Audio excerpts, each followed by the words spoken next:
Hello friend, যেমন কি তোমরা দেখতে পাচ্ছ আমাদের ব্যাকপ্যাক রেডি, বাইকটাও রেডি। আমরা এখান থেকে বেরোচ্ছি আজকে রাইডে। যেমন তোমরা থাম্বনেল আর টাইটেল দেখে তোমরা বুঝেই গেছো কোথায় যাচ্ছি আমরা। হ্যাঁ, আমরা যাচ্ছি এখান থেকে দার্জিলিং। এখন বাজে রাত্রির 12টা। তো আমরা এখন কলকাতা ক্রস করছি। এটা হচ্ছে আইটিসি সোনার বাংলা, যেটা আমরা ক্রস করছি এখান থেকে। তো রাত্রির 12টা বাজে। তো আমরা এখন কলকাতাটাকে বাই বাই বলে দার্জিলিংয়ের দিকে রওনা দিচ্ছি। তো কিছু দূর যাওয়ার পরেই এখন বাজে ভোর 4টে। তো একটা জায়গায় এসে একটু পেট্রোল পাম্পে একটু রেস্ট নিচ্ছিলাম, কফি খেলাম। খাওয়ার পরে আবার জার্নি শুরু।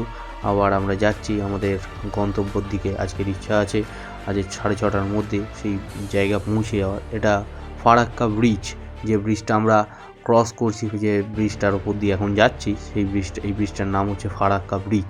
তো ফারাক্কা ব্রিজটা এখন বাজে প্রায় 7:30 মতন বাজে। তো আমরা এখন যাচ্ছি ফারাক্কা ব্রিজের ওপর থেকে। এখন আছি হচ্ছে বর্তমানে ফারাক্কা ব্রিজের ওপর থেকে। হ্যাঁ, অনেকটা ডেস্টিনেশন কভার করে দিয়ে যেমন যাচ্ছে ফারাক্কা ব্রিজের পাশ থেকেই, যেহেতু লাইন আছে তো ট্রেন যাচ্ছিলো। তো সেরকম এটা হচ্ছে ফারাক্কা যে টোল প্লাজা আছে, মানে ফারাক্কা ব্রিজ ক্রস করলেই এটা পড়ে।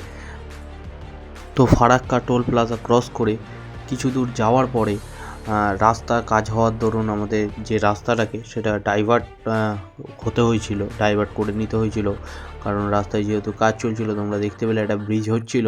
তো সেই ব্রিজ থেকে পাশ থেকে একটা গ্রাম ছিল, গ্রামের পাশ থেকেই আমরা একটা টার্নিং নিয়েই সেইটাকে বাইপাস করে এবং আমাদের আবার ফিরে সেই বাইপাসের মধ্যে ওঠার জন্যই আমরা অন্য একটা রাস্তা ধরেছিলাম। কিন্তু মধ্যিখানে বেশ ভালোই লাগছিল, কারণ সারাক্ষণ বাইপাসে সেই একই চারিদিকে গাড়ি ঘোড়ার থেকে একটুখানি মানে মুক্তি, একটা ছোঁয়া, একটা চারিদিকে সবুজের একটা ঘেরা একটা রাস্তার মধ্যে দিয়ে যেতে পেরে বেশ ভালো লাগছিল। মধ্যিখানটা একটুখানি রিল্যাক্স একটা বোধ মনের মধ্যে কাজ করছিল। তো তারপরে আবার কিছু দূর যাওয়ার পরে এই রাস্তাটা যেহেতু বাইপাস নিতেই হবে আবার, তো আমরা তারপরে চলে এসেছি এখন, যেটা দেখতে পাচ্ছ তোমরা, আমরা শিলিগুড়ি ঢুকে গেছি। অলরেডি চা বাগান দেখা শুরু হয়ে গেছে আমাদের। এই চা বাগানের সামনে দিয়ে আমরা কিছু যাচ্ছি, কিছু শর্ট আমরা সিনেম্যাটিক কিছু শর্ট আমরা নিয়েছি, তোমরা হাইপারল্যাপসে দেখতে পাচ্ছ। তো যেমন দেখতে পাচ্ছ, সেই অবশেষে এত প্রতীক্ষার প্রায় 500, 550, 600 কিলোমিটারের একটা জার্নির পরে আমরা যেটা ফার্স্ট দৃশ্য যেটা অনুভব করতে পেরেছি, দেখতে পাচ্ছি সামনে একটা পাহাড় দেখা যাচ্ছে। মানে যেই পাহাড়ের জন্য আমাদের ওখান থেকে এখানে ছুটে আসা, সেই পাহাড় আমাদের দেখতে অলরেডি শুরু করে দিয়েছে। কিছু আশেপাশে পাহাড় দেখা অলরেডি শুরু হয়ে গেছে। তো সেই পাহাড়ের দিকে যাচ্ছি অলরেডি। এবার পাহাড়ে ওঠা আমরা যেটা স্টার্ট করছি, এখানে পাহাড়ে ওঠা স্টার্ট করছি। তো উঠতে গিয়ে ভাবলাম যে কিছু ভিডিও বানিয়ে নিই। অলরেডি সন্ধ্যের টাইম, তো সানসেটটা হচ্ছিলো, বেশ ভালো লাগছিলো এই জায়গাটা, দৃশ্যটা। তো ওই কারণে একটুখানি ভিডিও বানানোর জন্য কিছুক্ষণ দাঁড়িয়ে গেছিলাম এখানে। তো তারপরে চলে এসেছি কার্শিয়াং, এই জায়গাটার নাম কার্শিয়াং।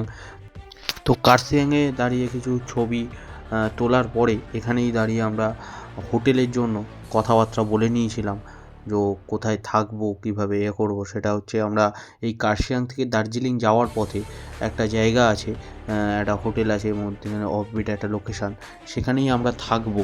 তো সেখানের জন্য কথাবার্তা বলে নিয়েছিলাম, কিন্তু এখানে একটা ওলা বৃষ্টি বা বড় বৃষ্টি হয়েছিল। তো সেই কারণবশত সেখানে আমাদের একটুখানি সাবধানে ড্রাইভ করতে হবে, ওটা ওনারা বলে দিয়েছিল। ওনাদের রাস্তাটা একটু বন্ধ ছিল। তো আমরা বলেছিলাম না, আমরা যেতে পারবো, একটা অন্য বাইপাস একটা রুট ছিল, তো সেটা ধরেই যেতে পারবো। তো এই যে পুরো ট্রিপে প্রায় আমরা 7 দিন এটা একটা ট্রিপ ছিল। তো সেই ট্রিপে কী খরচা হলো বা কত কী কদিন কোথায় ঘুরলাম, তো পুরো ভিডিওটাই তোমাদের সঙ্গে শেয়ার করব।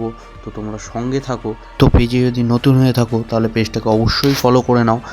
আর এই ভিডিওটা ভালো লাগলে অবশ্যই একটা লাইক, শেয়ার, আর ভিডিওর কোন পার্টটা ভালো লাগলো সেটা অবশ্যই কমেন্টে জানাবে। তো তোমাদের সঙ্গে এরপরে নেক্সট ভিডিওতে আবার দেখা হচ্ছে।